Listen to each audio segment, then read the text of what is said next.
Hello everybody, welcome to another review. Today I'm going to be reviewing the brand new album by Alpha Wolf with the new one, Half Living Things, their third record for this Australian metalcore band that brings a little bit of new metal here and there, but it mostly sticks to the metalcore heavy sound that they have been pretty much prominent with, and this album is no exception. I feel like with the singles we had, the direction could have made people think it's a softer record, but yeah, this isn't a soft album. This is definitely as Alpha Wolf as you could expect, especially for some of the writing. Even with tracks like Pretty Boy, I just kind of clearly can tell this is an Alpha Wolf written track, and it doesn't really feel any different, to be honest, than what they've done before. A lot of experimental stuff as well to give it a nice unique edge. We got some tracks like Ambivalence, which I probably butchered that because I'm tired. This track is great, honestly. I think it's definitely an example of them experimenting. It's a bit of a softer one, but it still has the Alpha Wolf brand sound to it. It's insanely good. Mangekyo,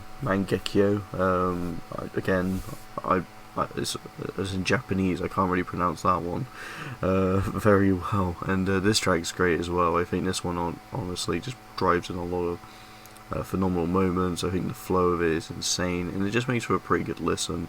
Tracks like Feign is great, Garden of Eyes. Well, I'd even say that the album just gets better and better the more you dive into it. The first few tracks are good, but I think the best stuff is as you dig deeper into the album, which is a sign of a great album in my opinion. Like, sure, if the album is as consistent from the start to finish, that's better, but I mean the fact that you're just kind of going through each one and there's just more and more out there just to make it really good, that's what I like about it. It's a pretty fun album because of that.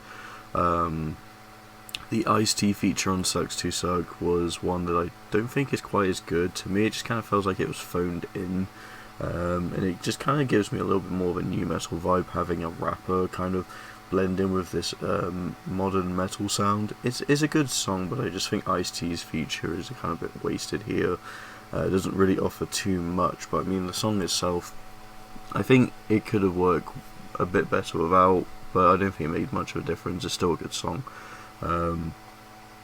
Honestly, this album is one of the biggest surprises when it comes to metalcore. There's been a lot of good metalcore albums lately. I mean, Defocus, which is still my current album of the year, has been a really good listen. Boundaries has released one of the most insanely good metalcore albums in a long time, and so on. We've had, I'd say this Alpha Wolf one is also a really top up there record as well when it comes to metalcore. We've had a lot of good stuff, some disappointing ones, some that just don't live up to the hype, but I mean, when there's a banger, there's a banger, and Alpha Wolf isn't a band that I really listen to that much. I listened to the previous album, but didn't really think much of it, just because I wasn't as familiar. But going into this record, I think I can understand why a lot of people were really hyped for this record. It's fantastic. Some great riffs. It's a very heavy album, one that a lot of fans were thinking it might be soft with some of the singles, but the fact that they just drive that heaviness and experiment a lot with tracks like I mentioned are great. It's honestly great. I think especially when you have some of the softer stuff, and you just go into insanely good tracks like Terrible Day for Rain, you just get a huge amount of variety that just makes this worth the listen. Honestly, that's what I have to say. It's a 4 out of 5 for me. It's a very good album. I think it would have been if it just had a little bit more to some of the songs, because some of the ones towards the start I don't think really grab me as some of the ones later on. It doesn't quite pull me in. Like Double Edged Demise, it's good, it's great. Haunter as well, but I just don't think these tracks were quite as strong as they could be, and that's kind of some of the limitations that I think they just should have gone a little bit more out on a few of these. But pretty much the album is amazing, and I definitely think it's a great and worth a listen. Hope you all enjoy. Thank you so much for watching, and see you next video.